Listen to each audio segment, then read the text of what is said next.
राधे राधे दोस्तों, आइए आज की वीडियो में जानते हैं कि क्यों देवऋषि नारद ने कंस को कृष्ण के 6 भाइयों को मारने के लिए उकसाया और कंस द्वारा मारे गए यह 6 भाई पिछले जन्म में कौन थे।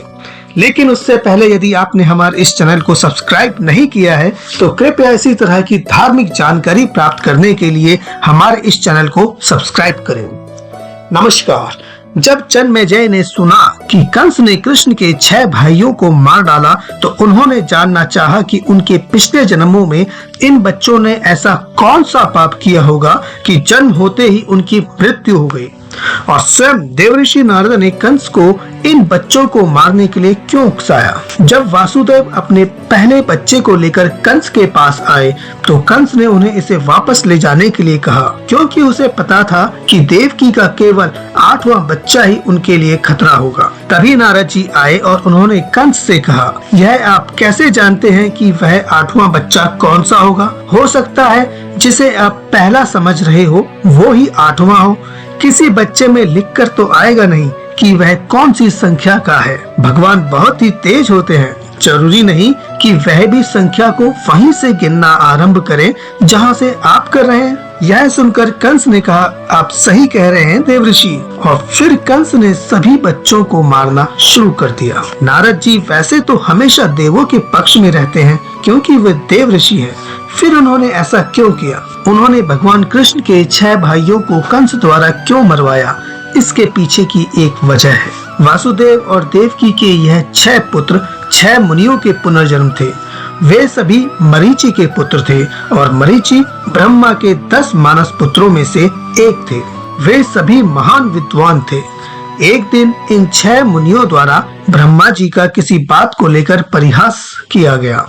ब्रह्मा जी को क्रोध आ गया और उन्होंने एक असुर के पुत्रों के रूप में जन्म लेने के लिए उन्हें शाप दिया। इसके बाद उन 6 मुनियों ने हिरण्यकशिपु नाम के राक्षस के पुत्रों के रूप में जन्म लिया। लेकिन तब उन्हें एक हल्की सी स्मृति आई कि उनके दादा ब्रह्मा जी के शाप की वजह से उन्होंने असुर के पुत्र के रूप में जन्म लिया है।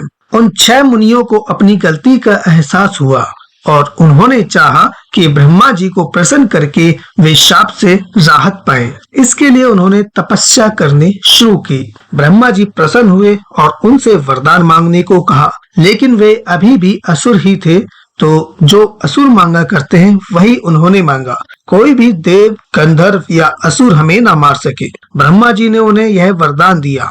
जब उनके पिता हिरण्यकशिपु ने इस बारे में सुना तो वह बहुत क्रोधित हुआ। उसके ये असुर पुत्र एक देव को कैसे प्रसन्न कर सकते हैं? देव तो असुरों के शत्रु होते हैं। अब उन्हें शाप देने की बारी उनके पिता हिरण्यकशिपु की आई। उसने उन्हें शाप दिया कि वह पाताल लोक में सैकड़ों हजारों वर्षों तक सोए पड़े रहेंगे, और जब कालनेमी का जन्म कंस के रूप में होगा तब वे सब देवकी के गर्भ से एक एक करके जन्म लेंगे और कंस उन सभी को मार देगा और इस प्रकार उन्हें ब्रह्मा के शाप से राहत मिलेगी। इसलिए नारद जी ने हस्तक्षेप किया।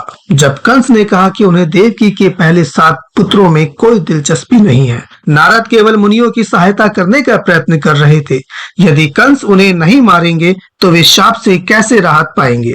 हमारे पुराणों की सभी घटनाएं आपस में जुड़ी हुई है, उन्हें अलग थलग करके नहीं देखना चाहिए।